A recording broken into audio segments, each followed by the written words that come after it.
Значи Струмица дефинитивно го напушта Зел, Сете Карпоше на Чекор, а некои во ова друштво сакаа да го стават и Скопје.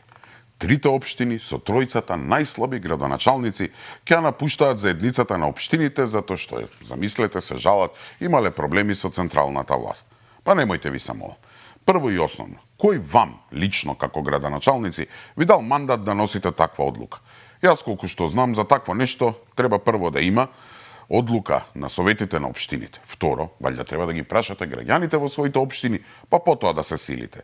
И трето, ниту централната власт е виновна, ниту ЗЕЛС што вашите општини пропаѓаат и што вие лично како градоначалници сте неспособни.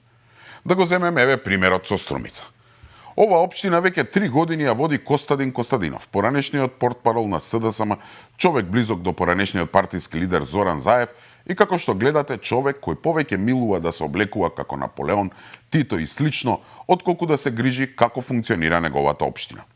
Еден од неговите најголеми успеси како градоначалник е што Струмица и граѓаните од овој град речиси еден месец се оставени без вода за пиење. Додуше вода има од чешма, ама таа не е за пиење. Чиста вода се носи со цистерни и мора да се купи флаширана.